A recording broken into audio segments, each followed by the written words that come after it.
All right, welcome everyone to MNPS Presents. We're joined by Nico Matallana today.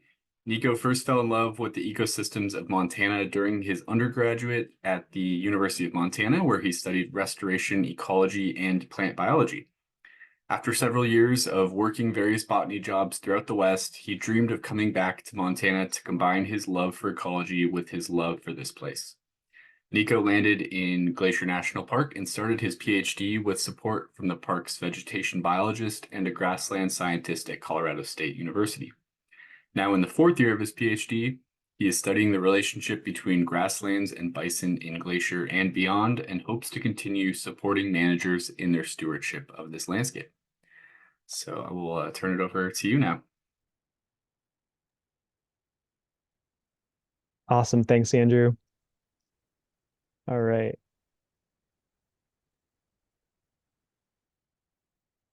Hi, everyone. My name's Nico. Excited to share this with you. Um, I'll be talking about kind of the work I've been doing for my PhD at Colorado State in the grasslands of Glacier National Park. My part of the work started all the way back in 2020. And yeah, I'm excited to share this with you. Okay. So first, I'd like to acknowledge that the work that I am doing takes place on the traditional homelands of the Unskapi Piikani, the Kootenai, the Salish, and the Kalispel people, and they are the original stewards of this land and continue to actively participate in the landscape as leaders in management and in conservation. So it's with great honor that I present this work to you. So many of you probably know this, but Glacier National Park is about 1.1 million acres, with Canada to the north. And through the middle of this park, the Continental Divide kind of splits it in half. And so the east side here, highlighted in blue, is where my work takes place. And this is a really fascinating area uh, because it's essentially where the Continental Divide drops down into the northern Great Plains. And so it's this intersection of ecosystems from the high alpine tundras to dense, rich forests, gradiating into aspen parklands and then meadows and prairie. And so this is kind of the interface that I've been working in, which is a really exciting place. Um, so as I said, these different ecosystems all kind of converge here. Um, and they do a lot of really important things like storing carbon, and they cycle nutrients, and all of this produces habitat and food for wildlife.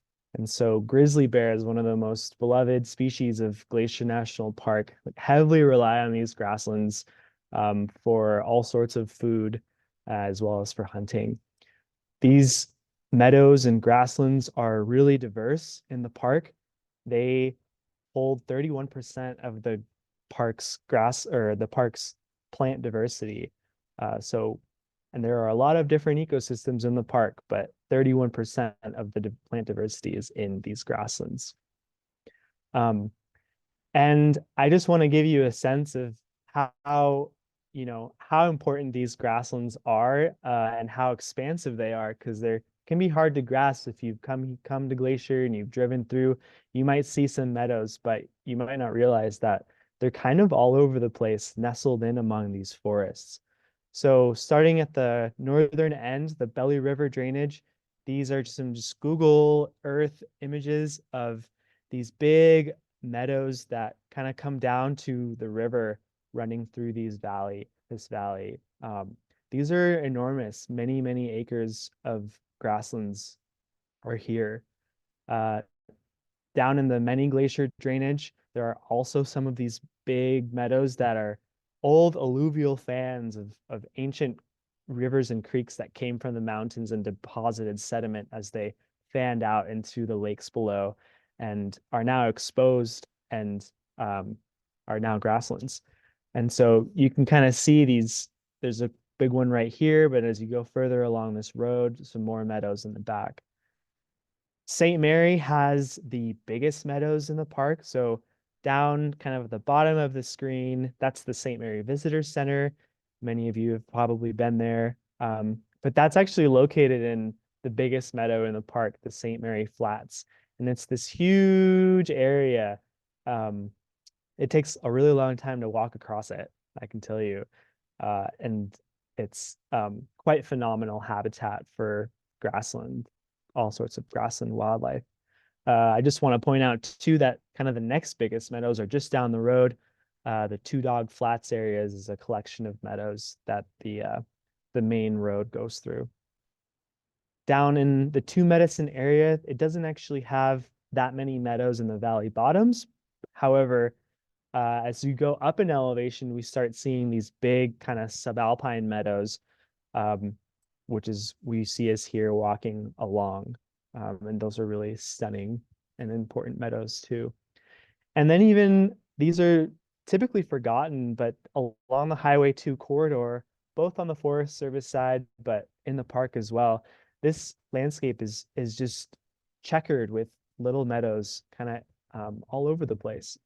And so uh, people don't think of Glacier National Park as a grassland park, really, but I would just want to emphasize how these are pretty widespread and take up a good chunk of the park's total area. Um, so diving into kind of how these meadows have been changing, uh, woody species are something that we've documented that are encroaching into these grasslands. So this is a photo of a meadow with a forest near Swift Current Ridge. This is in Many Glacier. And this is a photo that taken in 2000, taken in the same exact location. And so those trees that suddenly block the view, those weren't there, or if they were just tiny little trees. And so they've been able to establish and grow a lot bigger than they were, and expand. Here's another example, but a lot more recent. So this is a photo taken in 2000, and it's actually one of our study sites. And in this photo, if you lean in, you can see a little white tape kind of laying in the meadow towards the bottom of the photo. And here's a photo from 2021 with the same white tape laid out in the same exact spot. And this aspen grove essentially has completely taken over this part of this grassland. And so it's no more a little meadow, it is a thick aspen forest. And that's over the span of 21 years, which is pretty insane. Some other historic disturbances, no, obviously humans, Western colonizers in particular, have been using the park and disturbing the meadows for a long time. So this is a camp that used to be there in 1933 near the Apecony Falls trailhead. This is in Many Glacier. And this is that same meadow now. So yes, the tents are gone, but if you were to go into this meadow with a botanist like me, it's pretty clear to see the legacy of these disturbances, often in the form of invasive species that were tracked into these meadows. I also want to point out that there are trees in these meadows that weren't there previously, that have also been able to establish. So here we're seeing kind of both of those influences coming together. Here is just another example of this used to be a campground. 1958, this was a bustling campground in the St. Mary Flats, and they were just driving on the vegetation. It was just a big dirt pile, really. And this is what it looks like now. It's been closed off. There are no more roads, but you can kind of see the faint trace of the old roads. And as botanists, we go into these meadows and see the legacy of these effects. Really, we hardly find native species in places like these.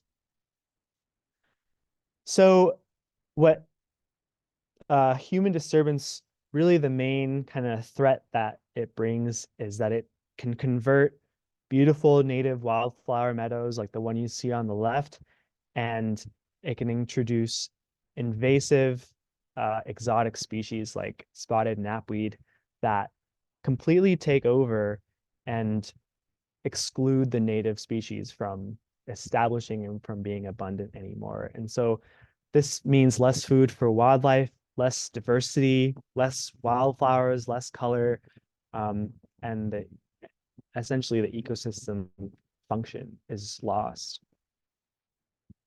Other things that have occurred, so instead of native grazers like bison in these landscapes, we Glacier has a long history of domestic livestock grazing. And so cattle still get into the park sometimes, but actually the park still has horses and the horses graze inside the park. Um, and it's important to have livestock like that for other reasons in the park. However, they do also contribute to the spread of invasive species and the loss of native species. And so these are horses that are pastured in the Belly River area. And these pastures were actually seeded with exotic pasture grasses like Kentucky bluegrass and Timothy, which are now the kind of the dominant plant species in these meadows. So yet another threat is climate change in the park. And we all know about climate change, but importantly, how it's impacting Glacier National Park. And so this is a photo of the Sperry Glacier, 1913 on the top, and then almost 100 years later in 2008. And it just shows how dramatic this glacier has receded in response to warming temperatures. And so this is kind of a modeled average temperature for the growing season going back to 1900, showing about a full 1 degree increase in Celsius for the park in that 100-year time range. So we've already seen over 1 degree change in temperature over the last 100 years in this park.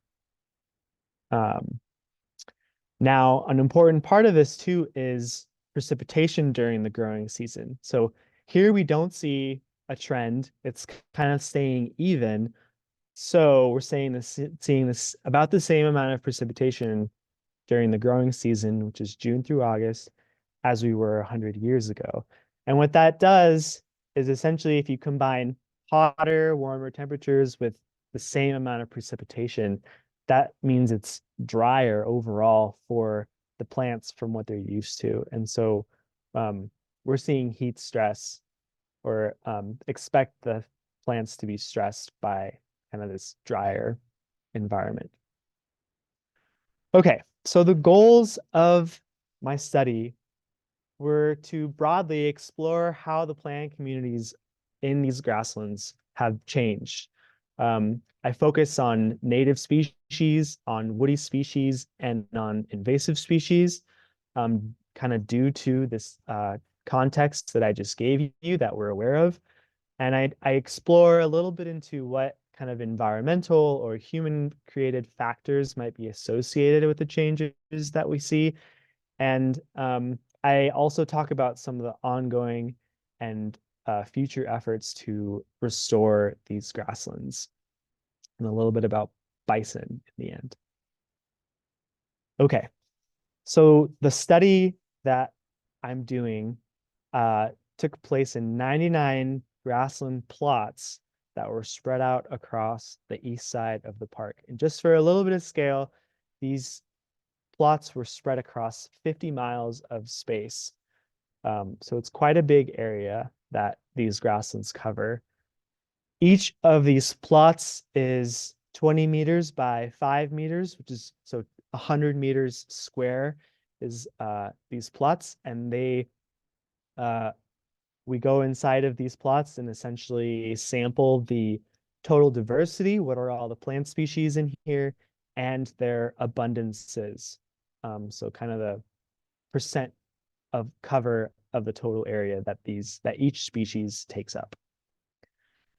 Now, these grasslands were established a little over 20 years ago, between the years 1999 and 2001, by earlier botanists.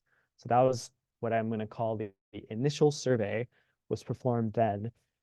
And starting in 2018, myself and other botanists, we started resurveying these same exact plots. So going to the same location and looking at the same plant communities to see how they've changed.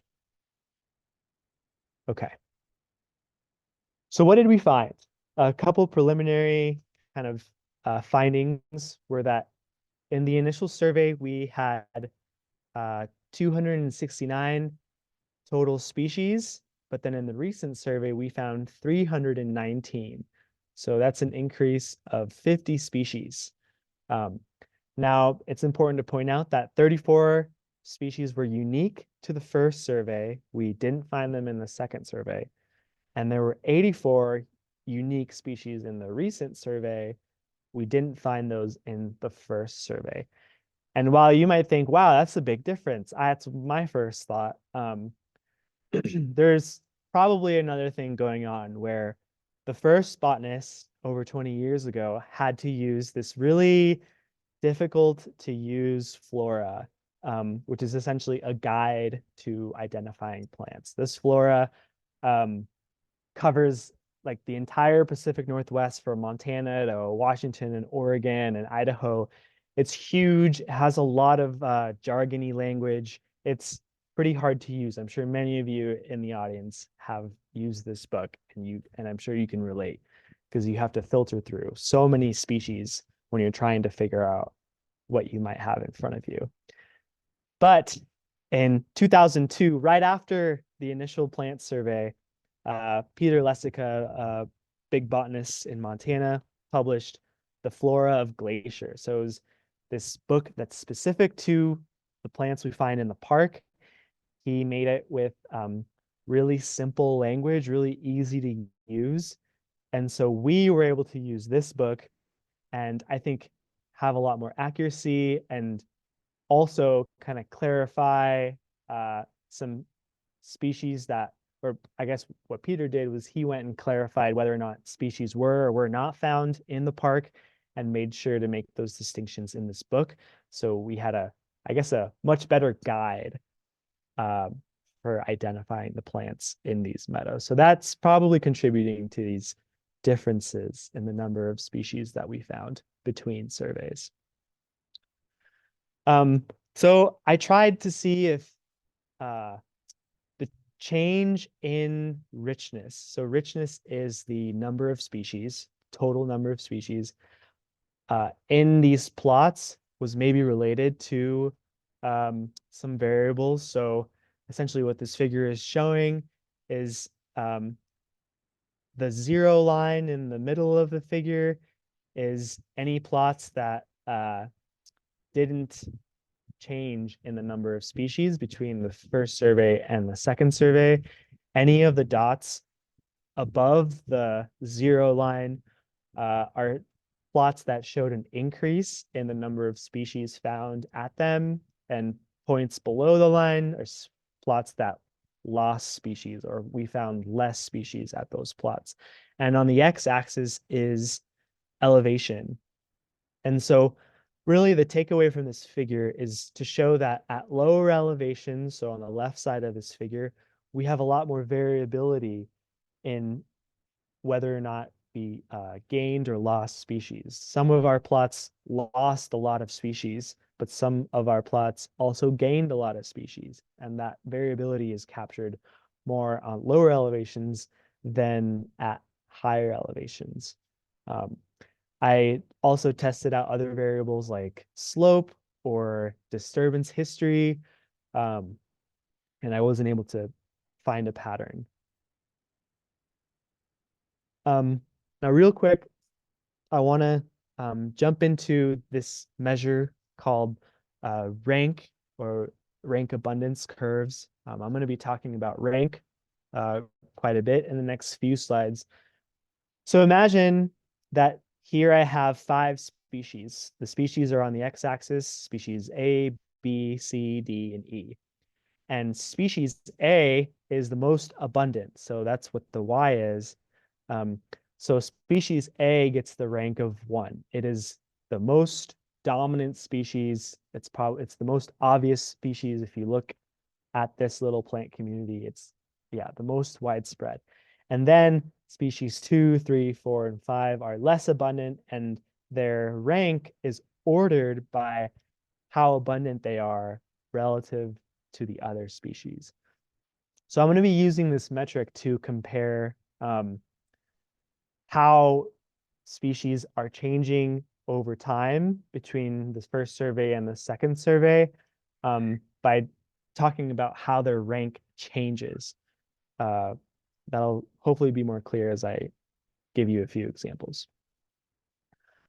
So here are some of the functional groups that I've been talking about on the left side of this figure with the relative percent rank change on the x-axis. So what's happening here is I took all the woody species that we found in the first survey and in the second survey, and that's the top of this figure. And when I just look at them, on average, our woody species saw about a 10% increase in their rank, meaning that if you had 100 species in a plot and your woody species was in 10th place at time 1, at time 2, that woody species would have gone up to first place. So it went up in rank. Does that make sense? So we're talking about the change in rank here. And really, the takeaway from this figure is to show that woody species have dramatically, on average, increase in their rank. They're becoming more abundant relative to other species. And so are exotic grasses and exotic forbs, but not to quite an extent as woody species. And native forbs down here, we see a slight decrease on average in their rank. But native grasses, we see a pretty far, much more dramatic decrease in their relative rank to other species. So relative to other species, native grasses on average are less abundant than they were before. I'm going to dive in now to some of those functional groups that I'm showing you. So what are some of our big grasses? Rough fescue or Festuca campestris is the most dominant grass in Glacier. It's this beautiful, tall bunch grass. It has pretty stiff, coarse leaves, but it has this deep, rich green that, I don't know, it always makes me really happy to hang out with rough fescue. And it is our most abundant grass. I'm going to talk about the frequency that we found these grasses. So in the first survey, we found this grass in 91 out of our 99 plots. So it's pretty widespread. However, in this recent survey, it was down to 87 plots. So we lost it in a few plots. Idaho fescue related to rough fescue, but Idaho fescue is a little smaller. It's a lot more tolerant of disturbance. In general, it can be grazed and it'll bounce back more easily. It stayed pretty even. We found it in 91 plots during the first survey, but it only went down to 90. So it's staying okay. Idaho fescue's, I guess in this sense, doing okay.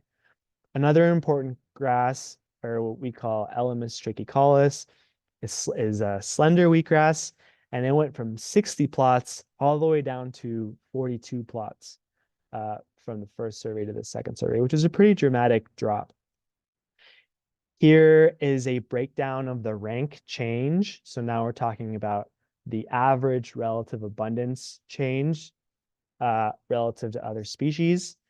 And I just want to point out a few of these grasses. Idaho fescue, that's at the top in the red rectangle, just has a slight relative decrease in its rank abundance. Um, Rough fescue has a even more dramatic decrease in its rank compared to other species. And then here's that slender wheatgrass way down here. It had a pretty dramatic, over 10% uh, relative drop in its rank compared to other species. So this shows that not only are we finding these grasses in less places than we were before, but where we do find them, they're becoming less abundant compared to other species. Now we'll talk about woody species. Um, Serviceberry, this delicious sub, not a subshrub. It's like a kind of shrub, kind of tree, but grows in our grasslands more as a shrub. We found it in 44 plots initially, and now we find it in 55. So it's definitely becoming more widespread. Aspen went from 11 to 13 plots, which isn't a huge increase in frequency, but the rank the rank of aspen is going to be pretty dramatic. I'll show you that in a minute. And then bearberry, which is also a really common shrub, initially found in 49 of our plots, has gone up to 52. So not a huge increase in its frequency, but some. And now we'll look at the relative rank change. First off, I want to point out that all of the woody species we found have a greater than zero rank change, meaning that they're wherever we found these, in the initial survey and in the second survey, they are becoming more abundant relative to other species across the board, across all woody species. And aspen here at the top, Populus tremuloides, is way up in almost 30% increase in its relative rank compared to other species. That's a really dramatic increase um, in aspen. Even though it's not found at that many plots, it's a pretty dramatic increase where we have found it. This is Amelanchier, which is serviceberry. Also, that's over 10% increase in its relative rank compared to other species. And bearberry is almost up to a 10% increase in its relative rank compared to other species. So pretty significant on the woody species side. A consideration that many people bring up and have studied in other ecosystems is fire with woody species.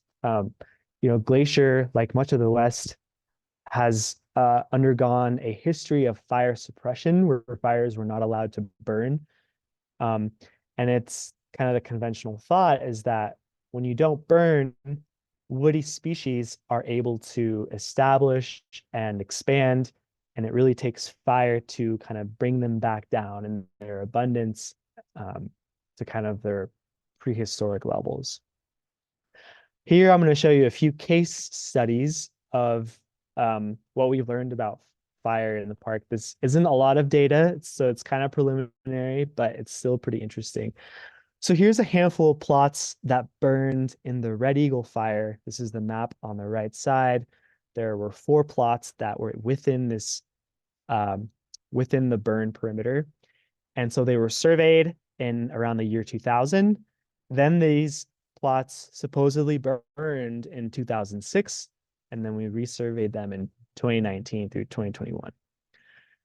What's surprising to us is that each of these plots, all of them showed an increase in woody species cover after they burned, so in the recent survey, than they did in the initial survey. So the red bars are those plots in the initial survey, and then they're paired with the bluish bar, which is the recent survey. And so you can see there's just each blue bar is bigger than its corresponding red bar. So quite surprising that the woody species have increased despite having burned. But now this is an illuminate a little more on this is across the same lake on the north side, these plots burned in 2015 and we had some weird stuff going on. So there's 3 plots One of them's not on the map, but I'm showing two of the more important plots. And one of these plots actually lost almost all of its woody cover. So the red bar here dropped down to this blue bar way down here between the first and the second survey. Um, and so one of these plots lost all its woody cover, but this other plot that was, I don't know, maybe 100 meters away, not that far, it has seen a really dramatic increase in the woody cover in that plot. And that's so counterintuitive. Why do we see such dramatic changes with plots that are so close to each other?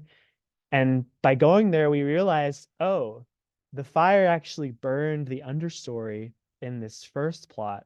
It came through in the bearberry, which is this ground cover. It grows really thick, but it is really low to the ground.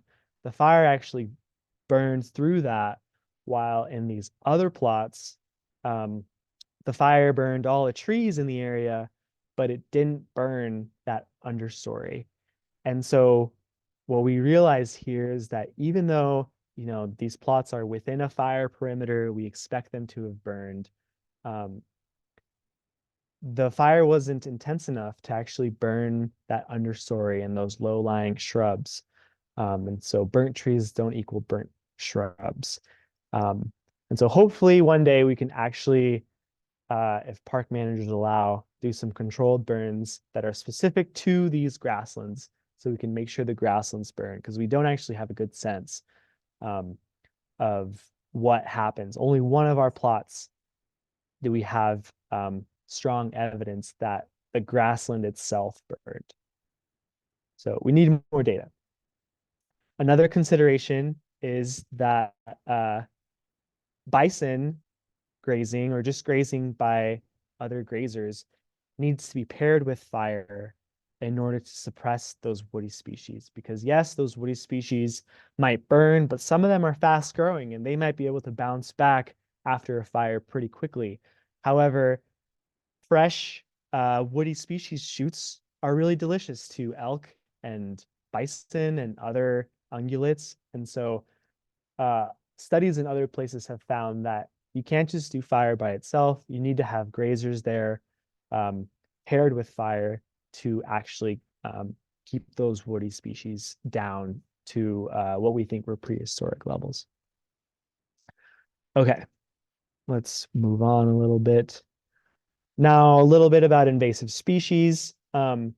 We have a total of 32 invasive species in our grassland plots, and the park as a whole has 127. So that's pretty good. Grasslands aren't too bad in terms of these big invaders. So a plus for grasslands. They don't have all the invasive species that they could have in them.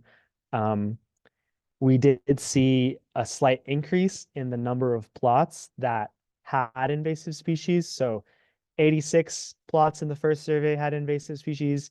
We found 89, which is an increase of about 3 newly invaded plots. Timothy or flea and pretends, this is a pasture grass, went from 74 plots. Now we find it in 81 plots. Kentucky bluegrass went from 63 to 68 plots. And like I said, we're still seeing domestic grazers in the park that are potentially perpetuating this issue. It's basically impossible to get rid of these grasses now that they're established. Something that was curious was that dandelion. We found it in 64 plots, but that's down now to 53. Dandelion is a exotic species that struggles to maintain itself when there isn't constant regular disturbance. So maybe that's what we're seeing. It was able to get established during one of these initial disturbances, like this campground on the right in the photo.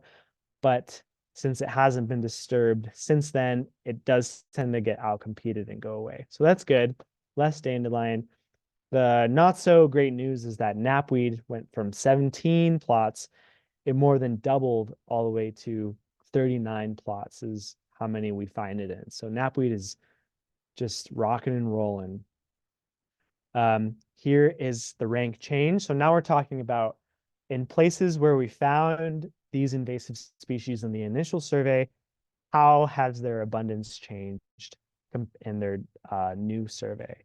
And so right at the top, with over 20% increase in its rank, we have spotted knapweed, Centaurea maculosa. So we're seeing, yeah, where we find knapweed, it is becoming much more abundant relative to other species. It is taking over.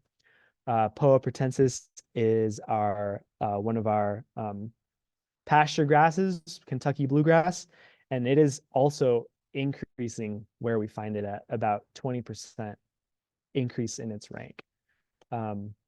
Jumping down, this was a little bit surprising, but phleum, which is our another pasture grass, uh, Timothy is what we also call it.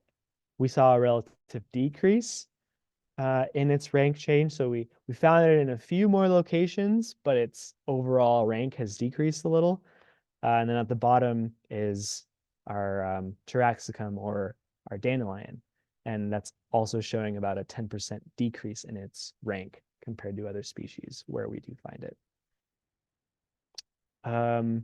Here's just a little bit looking at the abundance of invasive species. The median abundance of invasive species overall has increased about 5%.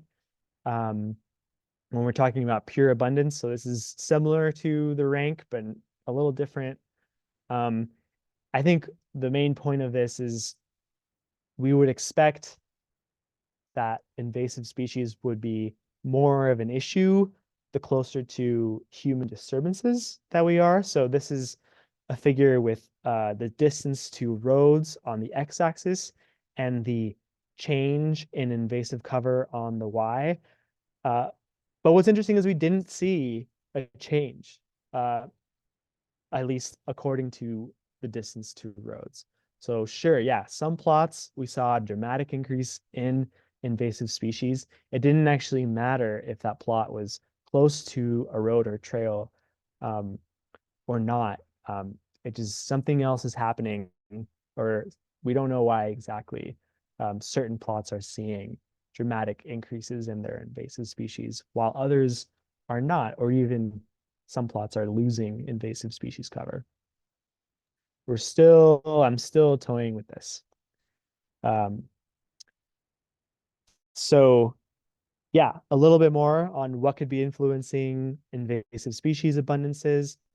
The park has a really well-established and for many decades now, yeah, it's has a invasive species kind of team that's going out and hand pulling, going out and spraying invasive species. And this could be the reason why, we don't see dramatic increases in invasive species next to roads all the time. It's maybe that's why we're seeing some of these losses is due to these efforts by the invasive management crew that the park has. So there's other things going on. All right, some quick conclusions. Um, Woody and invasive species are increasing not only in frequency, like they're becoming more widespread and they're becoming more abundant where we find them. Fire regimes, as well as the proximity to disturbance alone, these don't explain these, even though a lot of people assume that they would. Um, and our native species, especially our grasses, are decreasing in their frequency, or we're finding them in less places, and they are also becoming less abundant. So bad news for our grasses, which is relevant for the next and last part of this talk, where I'm going to talk about bison. So I'm going to grab some water before I jump in.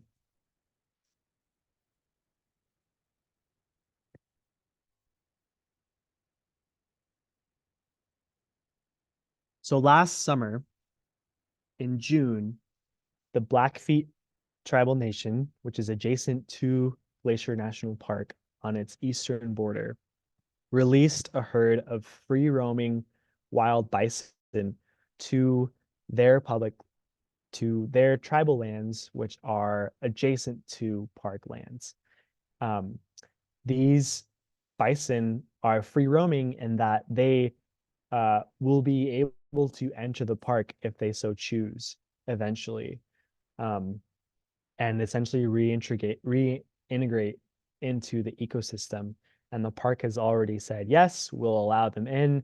They are a native species to this landscape. Um, and just this last summer, after decades of organizing by the Blackfeet Nation, um, it finally happened, which is a huge, huge event and so exciting for the Blackfeet people and as well as the ecosystems of this area. A few notes on bison. There's a ton of evidence showing that they were native here. Not only Blackfeet oral histories that describe their presence in these mountainous landscape, but there's a ton of archaeological evidence of bison, essentially bison fossils coming out of riverbanks and big bison kill sites that were occurring in these valleys before European colonization. Um, these are results from a study in the tall grass prairie, so in Kansas, not similar, not very similar at all, but it's some really exciting results from a recent study that show um, this is the red line is the species richness or the number of species in the plots where bison were grazing. So the number of species over time compared to the gray line at the bottom, which is ungrazed. So nothing was grazing in this area um, at the bottom of the graph. And this shows that bison grazing had this really dramatic increase in the plant species, the number of species in these grasslands over a 30-year time period. Um, Overall, after 29 years, bison increased the number of species by more than double, 103% of native species, which is really, really exciting. The blue line in the middle is in comparison to cattle. So this is the effect of cattle on species richness, and it's kind of right in the middle. Um, Bison still had a 62% increase over cattle in the number of species.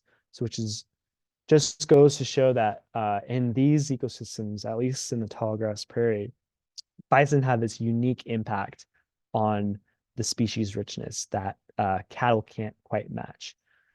Um, the issue here that I kind of hinted at is that this is in the tall grass prairie, and most studies on bison focus on the tall grass prairie, which is in Kansas and further east from there. And it's not in Glacier. We don't know the effect of bison in Glacier or in this ecosystems like these where the plant communities are quite different. I did want to show that uh, in the figure here, there's this yellowish shading in the years 2011 and 2012. And these are 2 years that these grasslands experienced extreme drought. Again, this is in the tall grass prairie. And even though the species richness dropped a little bit in those years, uh, in the bison graze plots, the species richness bounced right back in just a few years after, which also shows that these dramatic effects on the plant diversity in these communities is resilient to extreme climatic events like drought, um, which is really exciting. It's really exciting that bison have this such a dramatic impact in these grasslands. Um, but I just wanted to show you a map of the green dots are where studies have taken place that have examined diversity in grasslands in response to bison grazing. And this blue dot is where the study took place in Glacier in the Blackfeet Nation. So this is um, at the edge or beyond the edge of kind of the landscape that we have studied in terms of bison impact. And so uh, that leads me to kind of what we're setting up for now that the bison have come back.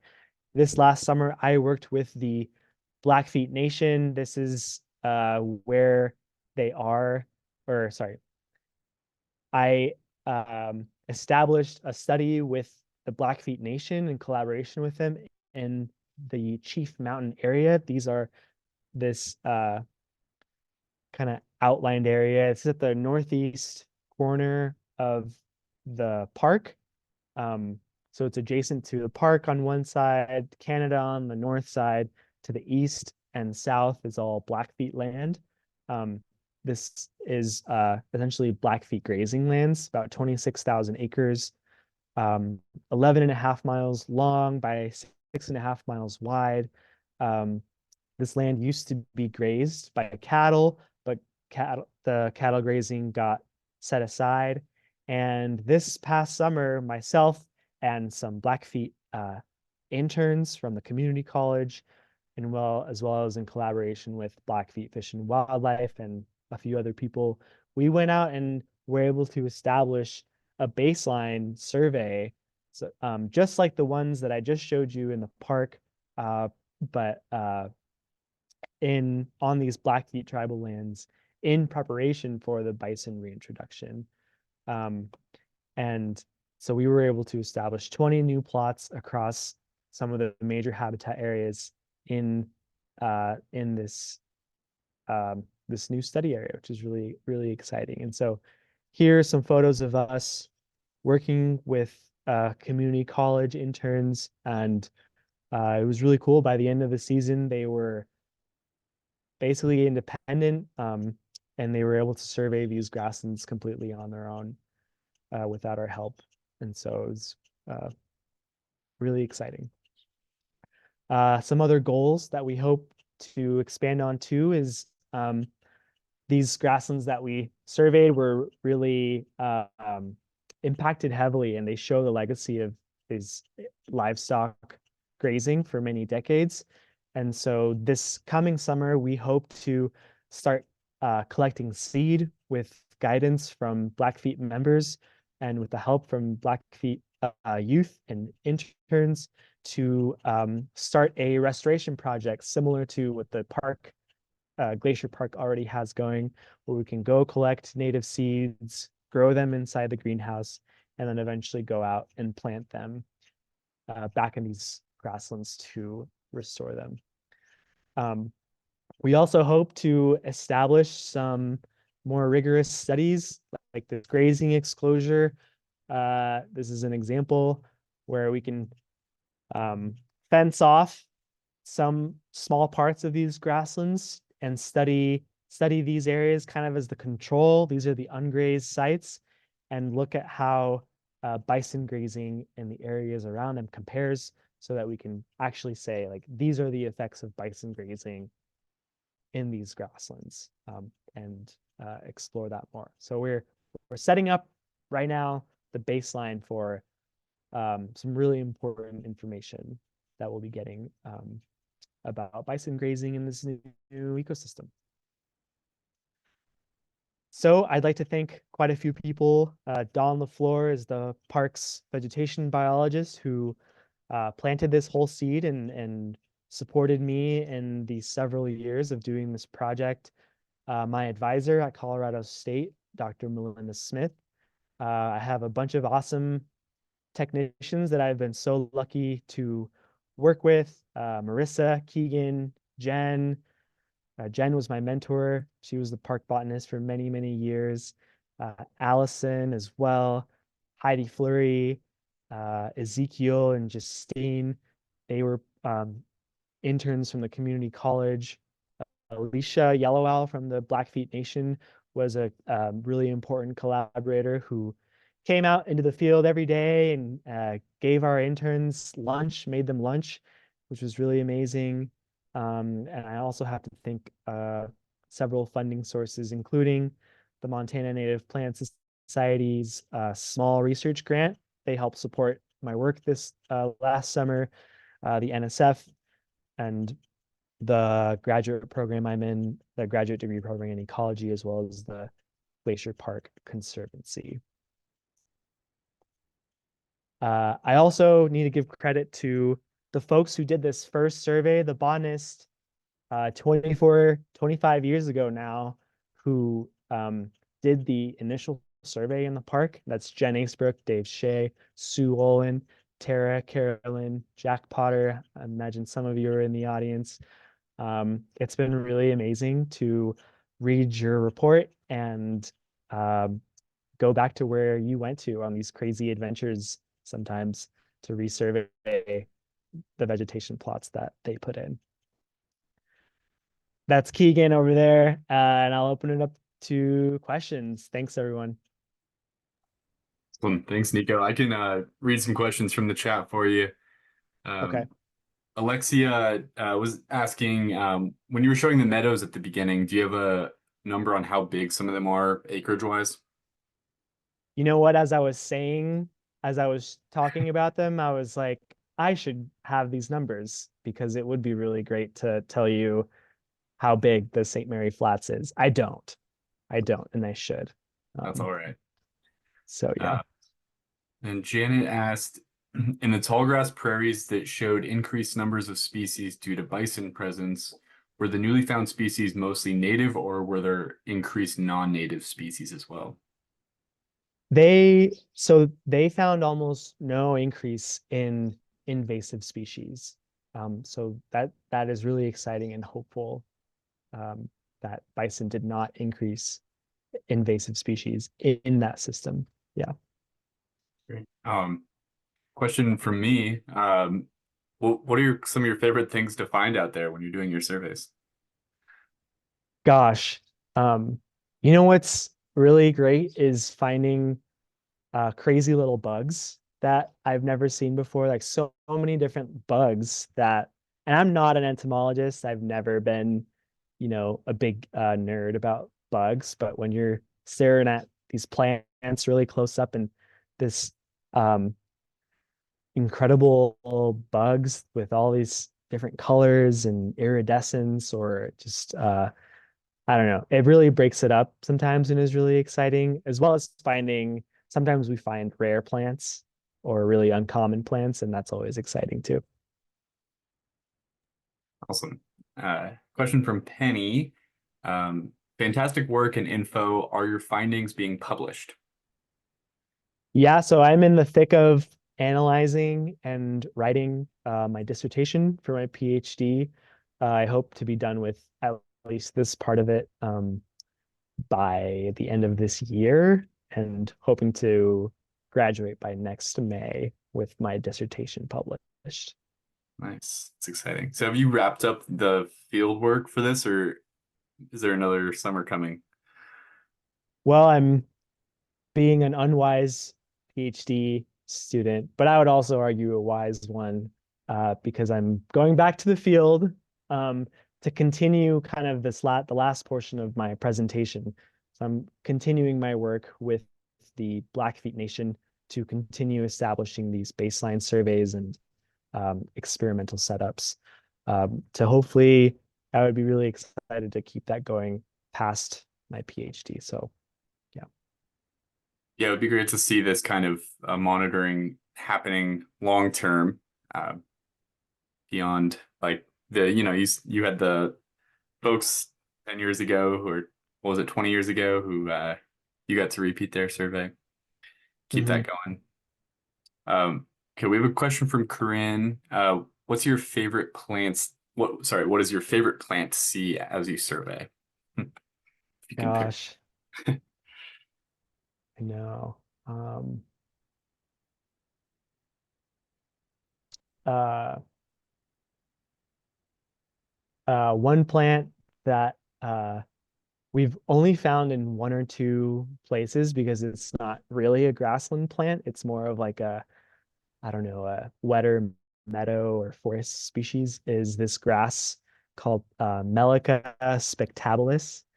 Um, I don't know. It's really pretty if if you've stared at grasses a lot and can pick out these tiny little details, but it kind of dries up into like a kind of like a dry flower, and it has these beautiful purple stripes along the florets, and it's just a really pretty grass, and we don't find it that often. So that's the one I can think of.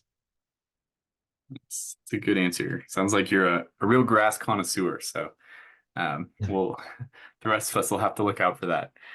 Um, okay, I think we've gotten through all the questions so far. There's a bunch of messages thanking you, and people are excited that the grasslands are getting this attention.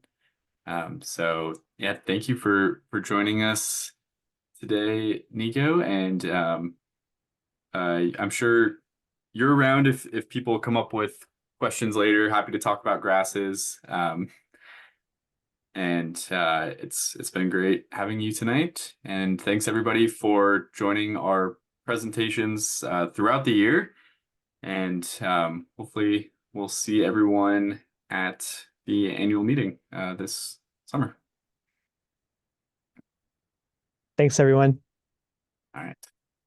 Good night.